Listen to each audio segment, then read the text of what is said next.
নমস্কার বন্ধুরা, বাংলা ও বাঙালি রান্নাঘরে আপনাদের সকলকে স্বাগত জানাই। আজকের রেসিপি ভেজিটেবিল চপ।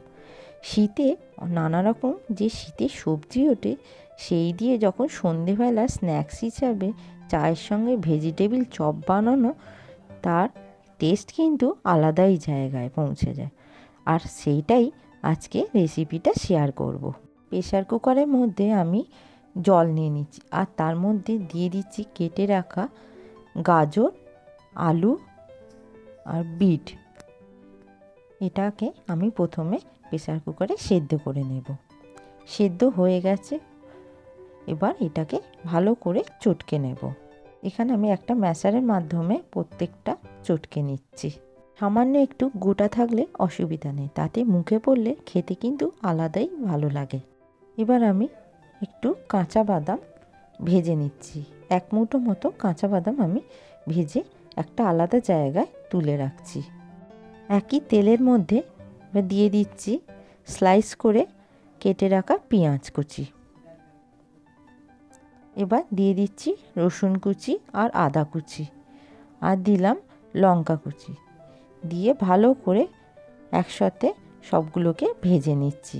ভাজা হয়ে গেলে এর মধ্যে দিয়ে দেবো ক্যাপসিকাম কুচি। ক্যাপসিকামটাকেও আমি পাতলা করে কেটে নিয়েছি।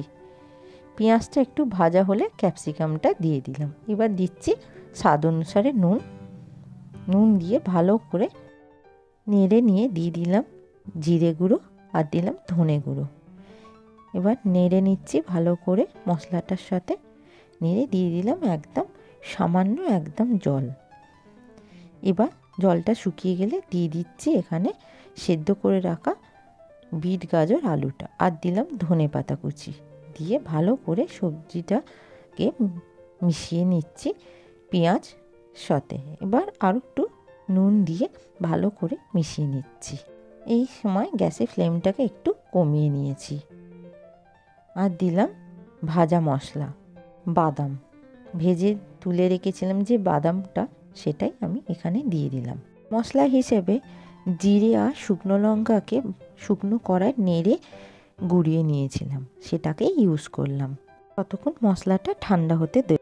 একটা আলাদা পাত্রে 2 চামচ কর্নফ্লাওয়ার আর 2 চামচ ময়দা নিয়ে, আর তার মধ্যে দিয়ে দিলাম গুঁড়ো লঙ্কা, সামান্য একটু গুঁড়ো লঙ্কা আর জল আর একটু নুন দিয়ে ভালো করে একটা ব্যাটারের মতো পাতলা ব্যাটার তৈরি করে নিচ্ছি। পুরটাকে হাতের মাধ্যমে ভেজিটেবিলের একটা শেপ দিচ্ছি, দিয়ে তারপর ময়দার মধ্যে ভালো করে রোল করে নিচ্ছি। এবার ওই ব্যাটারের মধ্যে ভালো করে মিশিয়ে নিয়ে ওটাকে লাগিয়ে নিয়ে এবার বিস্কুটের গুঁড়োর মধ্যে ভালো করে রোল করে বিস্কুটের গুঁড়োটা লাগিয়ে নিচ্ছি। ঠিক একইভাবে আবারও ব্যাটারের মধ্যে দিয়ে আবারও বিস্কুটের গুঁড়োটা ডবল কোট করে নিচ্ছি। ঠিক একইভাবে আবারও প্রত্যেকটাই ভেজিটেবিল চপকে ঠিক একই রকমভাবে করে নিচ্ছি। আবার ব্যাটারের মধ্যে দিচ্ছি, দিয়ে বিস্কুটের গুঁড়োর মধ্যে রোল করে 2বার করে আমি কোট করছি এখানে, তাতে আরও ভালো মুচমুচে খেতে হয়। আমি গোলও করেছি আর কিছুটা লম্বাও করেছি, আপনাদের ইচ্ছা মতো আপনারা শেপ দিতে পারেন। এখানে গুঁড়ো লাগিয়ে স্টোর করেও কিন্তু ফ্রিজে রাখা যায়। কড়াইতে নিয়ে নিয়েছি রিফাইন্ড অয়েল, আর তার মধ্যেই আমি রিফাইন্ড অয়েলটা যখন খুব ভালো মতো গরম হয়ে যাবে, এক এক করে ভেজিটেবিল চপগুলো দিয়ে গ্যাসের ফ্লেমটা একদম লো করে গোল্ডেন করে ভেজে নেব। ভালো মতো ভাজা হয়ে গেলে এক এক করে ভেজিটেবিল চপগুলো আমি তুলে নিচ্ছি।